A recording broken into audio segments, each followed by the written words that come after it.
Territoire d'info, Cyril Viguier. Bonjour et bienvenue dans la matinale d'info de Public Sénat et de Sud Radio avec la presse quotidienne régionale. Aujourd'hui, notre invité, c'est Yannick Jadot. Bonjour. Bonjour. Vous êtes député européen Europe Écologie Les Verts et vous êtes aussi signataire de la tribune Martine Aubry dans Le Monde d'hier. Vous êtes aussi coordonnateur du collectif qui se rassemble tout à l'heure et qui réclame une primaire à gauche. On en parle dans un instant avec Christophe Bordet de Sud Radio. Bonjour Christophe Bordet et Michael Zamès de Public Sénat. Bonjour Michael. Bonjour à tous. Yannick Jadot, je disais donc que le collectif qui rassemble tous ceux qui à gauche réclament une primaire se réunit à Lille. Vous êtes coordinateur, animateur de ce mouvement. Vous prenez votre billet TGV pour Lille tout à l'heure. Dans l'entourage de François Hollande, on dit que Martine Aubry est une habituée du fait et que vous êtes au fond un rassemblement de grincheux. C'était même les mots de Jean-Marie Le Guen, le secrétaire d'État aux relations avec le Parlement. Alors vous êtes grincheux ce matin ?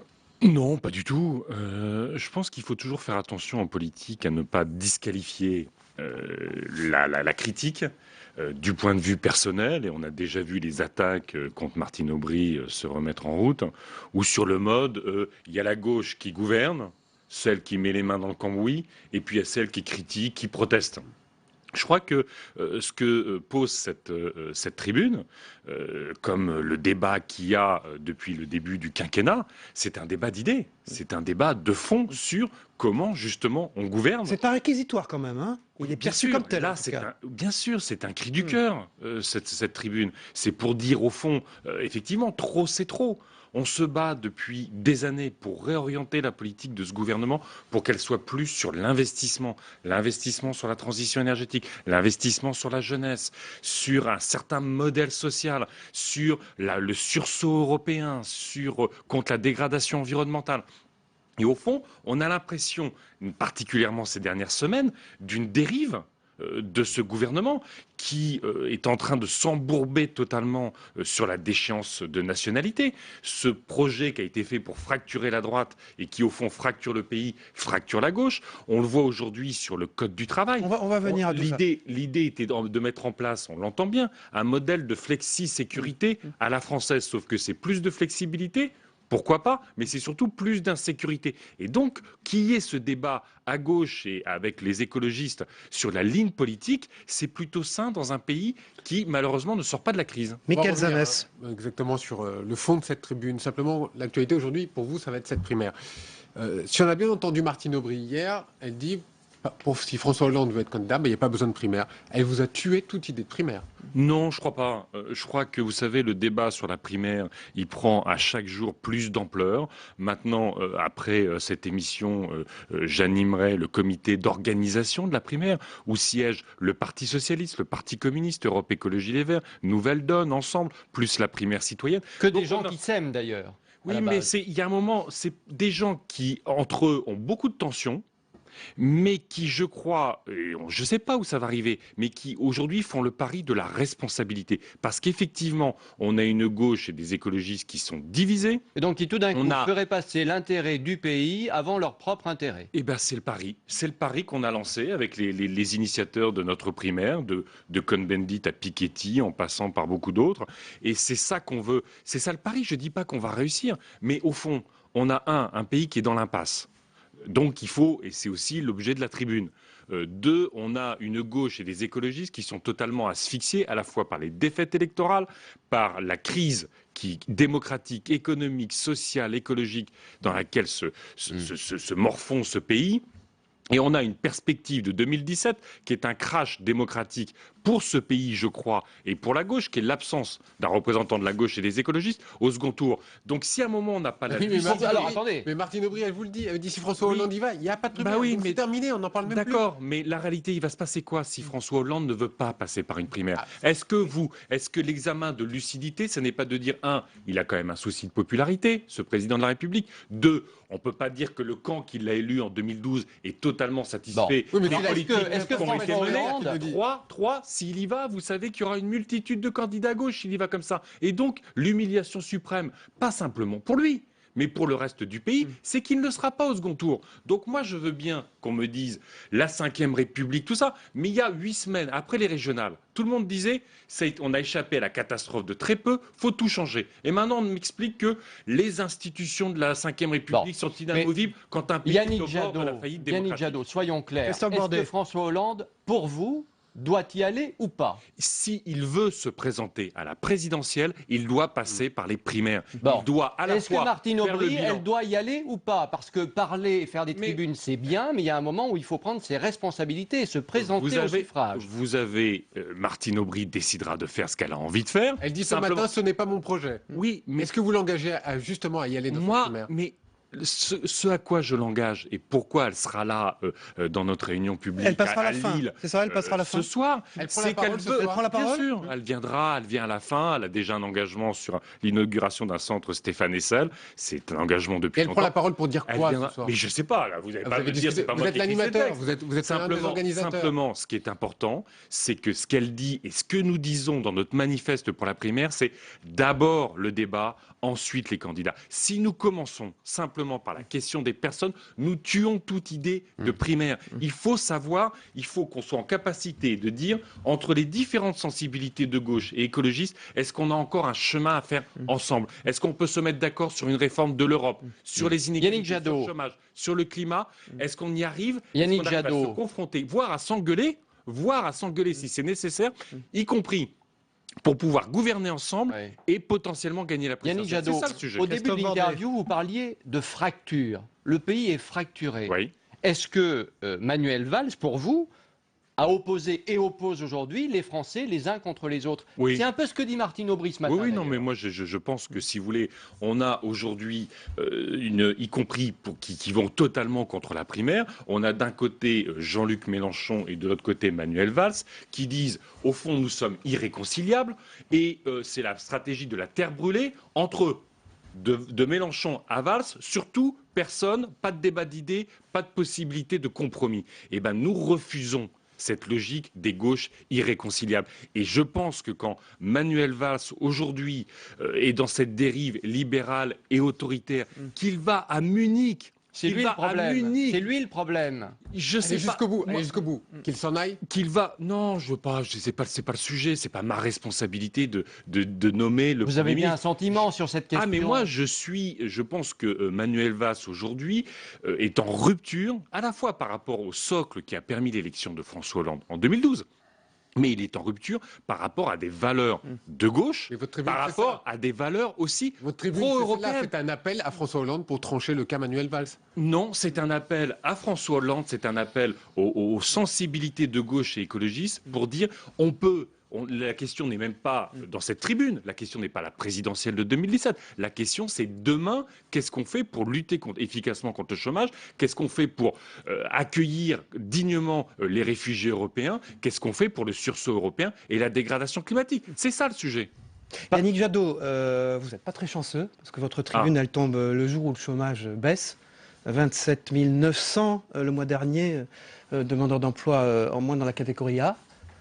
Écoutez, là, c'est pas une question de chance. Enfin, franchement, qui peut ne pas se réjouir qu'il y ait une baisse du chômage dans ce pays? Enfin, franchement, la France est un des pays qui malheureusement s'enferme dans un Mais chômage. ça tombe mal. Mais non, ça tombe pas mal. Enfin, arrêtez. Enfin, je veux dire, on peut pas prendre une bonne nouvelle Alors, comme de la mauvaise chance. Je veux dire, on verra ce qui est la réalité de ce chiffre parce qu'on entend. Alors, vous y C'est la croyez à politique de ce chiffre? François Oui, Hollande j'en sais rien. Moi, je suis qui- pas un qui expert porte ses de fruits. l'INSEE sur le chômage. J'entends qu'il y a un débat sur la réalité de ce chiffre, mais en même temps, ça fait à un moment quand même des mois et des mois que l'euro a baissé par rapport au dollar. Ça fait des mois et des mois que les prix de l'énergie se sont effondrés.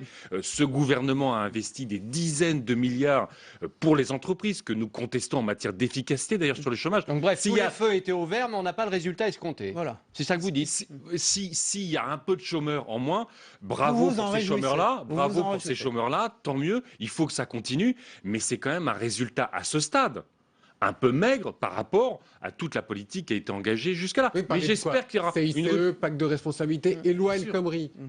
Mais écoutez, c'est pas la loi M. Khomri qui n'a pas encore été, même pas débattue, même pas présentée devant l'Assemblée, qui peut avoir un Mais impact d'accord, sur mais- le Oui, mais chômage. la Myriam ministre El dit Khomri. aujourd'hui qu'elle a tout Voilà. ce qu'il faut pour pouvoir réussir. Mais écoutez, moi, j'entends même la CFDT qu'on ne peut pas qualifier de logique protestataire. Même la CFDT a d'énormes réserves sur ce projet de loi. J'entends Jacques Attali attaquer ce projet de loi.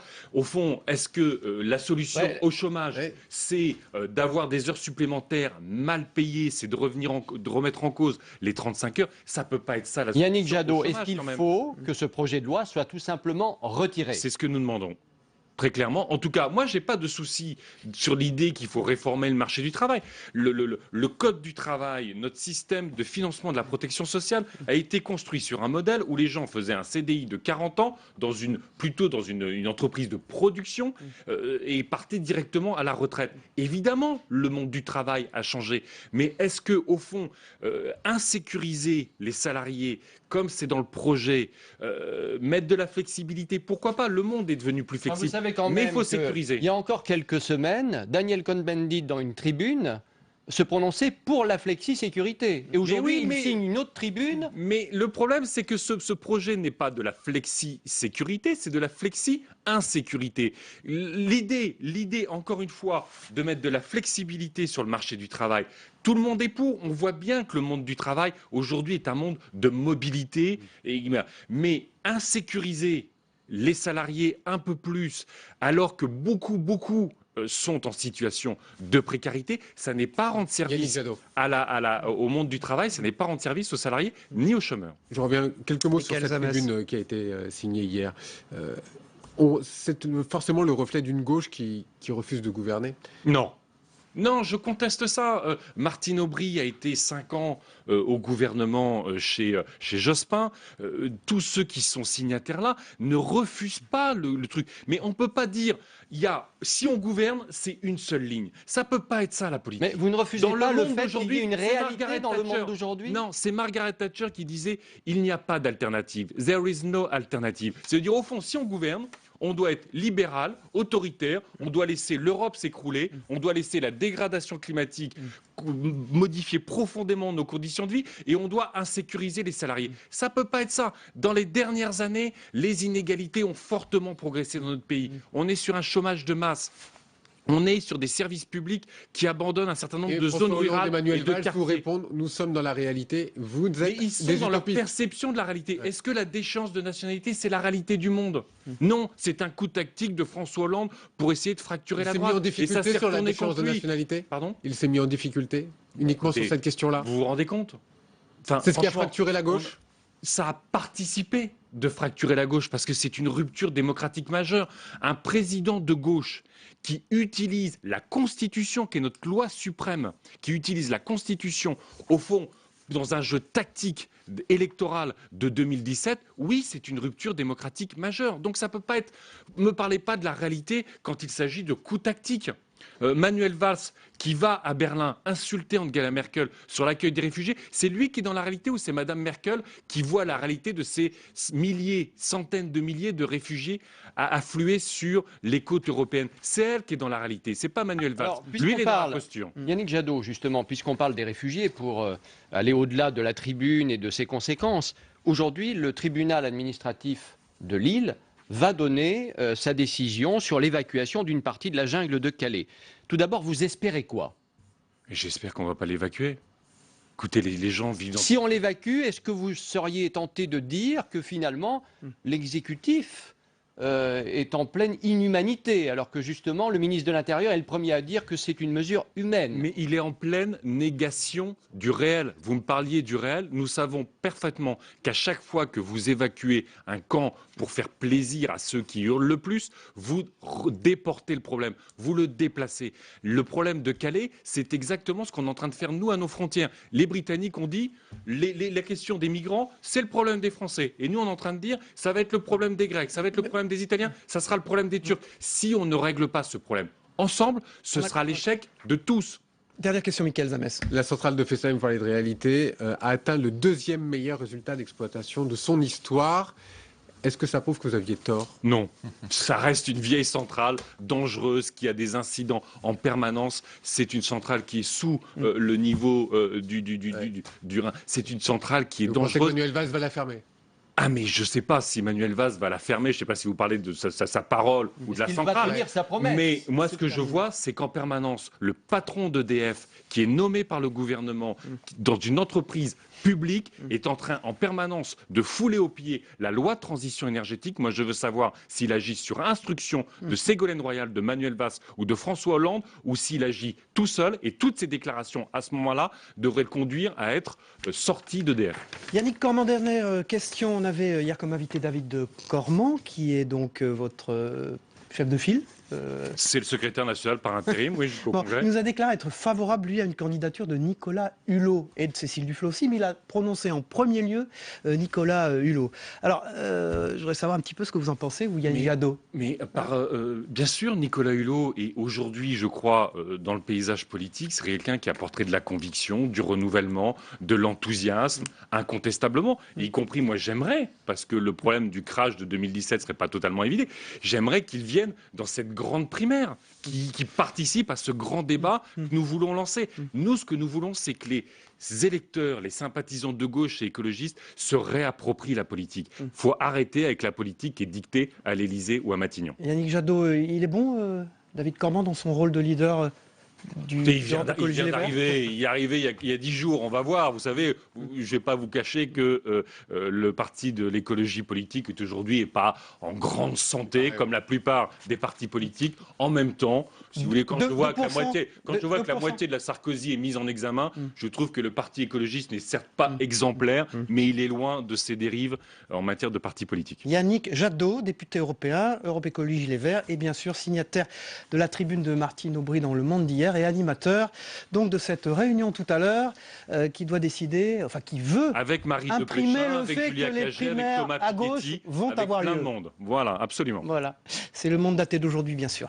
Merci beaucoup Yannick Jadot, on passe à l'analyse de vos propos et puis de l'actualité avec les éditorialistes de la presse quotidienne régionale dans un instant.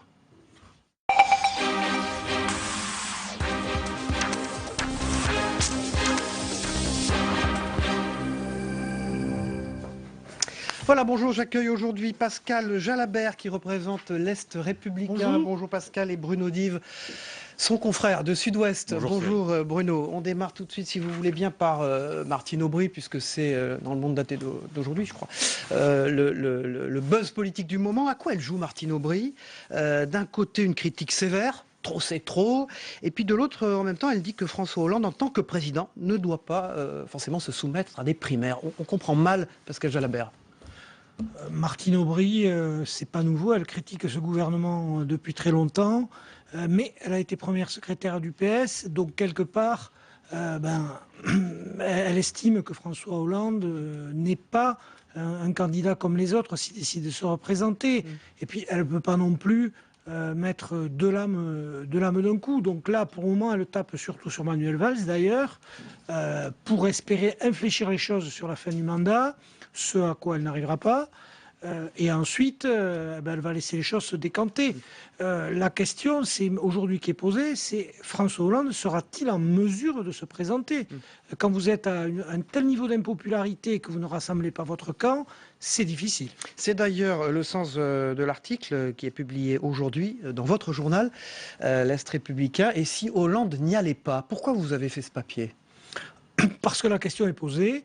La tribune de Martine Aubry et de Cohn-Bendit et des autres, c'est une façon de poser cette question. Et puis quand on met bout à bout tous les éléments, le chômage, alors, on peut toujours pas dire qu'hier ça a été un peu mieux, mais enfin, on sait très bien que c'est conjoncturel et sujet à caution. Donc le chômage qui ne se redresse pas, le taux d'impopularité, le camp qui n'est pas rassemblé, cette idée de la primaire qui vient polluer, il a quand même beaucoup de choses sur le dos.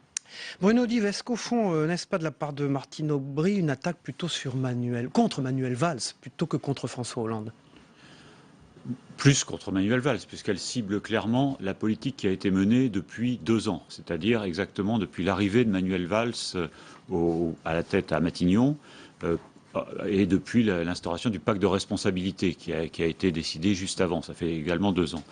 Donc c'est lui le premier visé, mais moi j'ai le sentiment, à un moment je me suis dit peut-être qu'elle cherche en fait, c'est Valls qu'elle vise, et puis Hollande finalement ça va le servir parce qu'il va se retrouver dans la position qu'il préfère, celle d'arbitre entre un peu tout le monde. Mais malgré tout il est tout de même associé à cette critique. La déchéance de nationalité, c'est tout de même lui.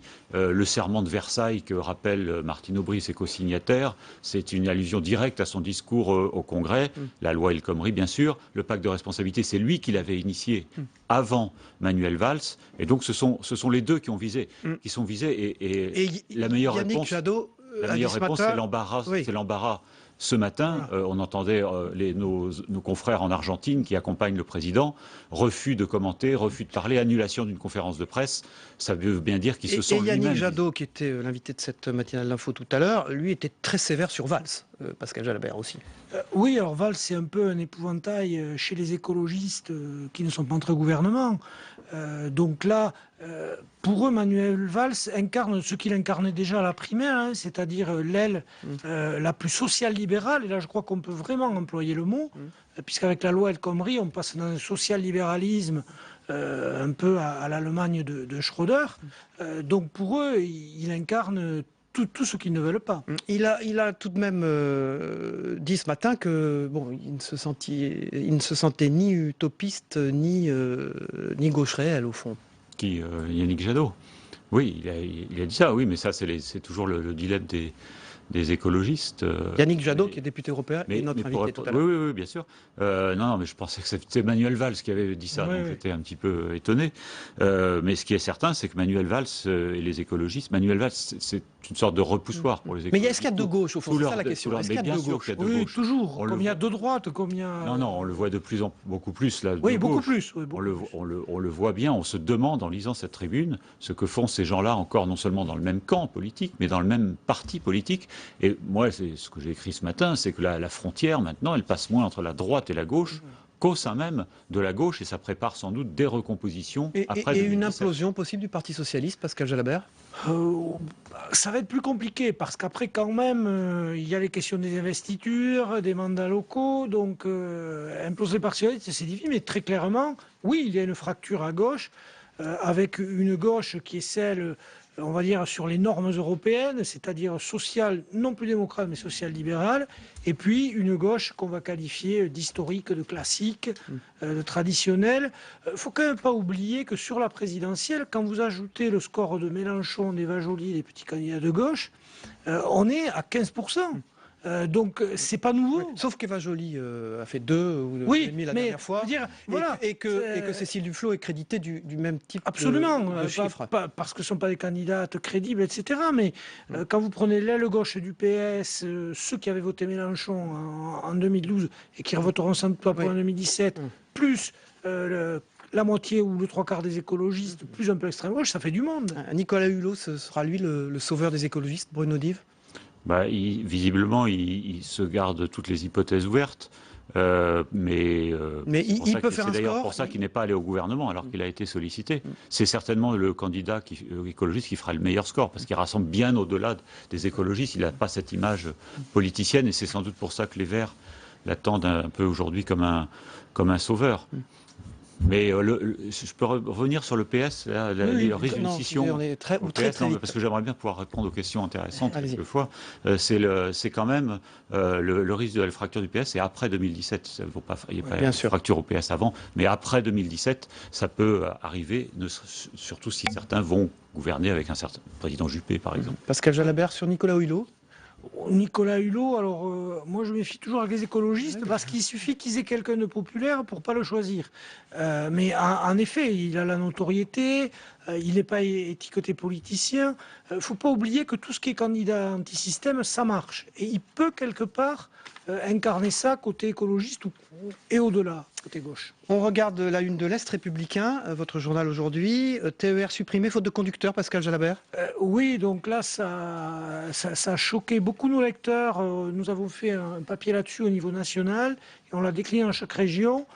parce que les usagers du TER et nos lecteurs ne comprennent pas, il y a des chômeurs partout, ce sont des postes plutôt bien rémunérés et la SNCF n'arrive pas à recruter des conducteurs. Bruno Dive, une très intéressante à Sud-Ouest, humoristique, Aubry frappe du gauche. Oui, c'est bien vu. On a le sens du titre à Sud-Ouest et c'est pas étonnant de la part de Martine Aubry, en tout cas. Et c'est quelque chose. C'est en effet quelque chose. Ce qu'elle fait, on en parlait avec Pascal tout à l'heure, et je crois qu'on l'a jamais vu, peut-être sous la Ve République, peut-être à part l'appel de Cochin de Chirac contre Giscard. Mais une attaque d'une telle violence au sein d'un camp contre le gouvernement en place, au sein de la majorité, c'est rarissime. Et du même parti. A fortiori. Merci Bruno Dive, merci Pascal Jalabert. On se retrouve demain pour une nouvelle matinale d'info de Public Sénat et de Sud Radio. Bonne journée à tous et à demain.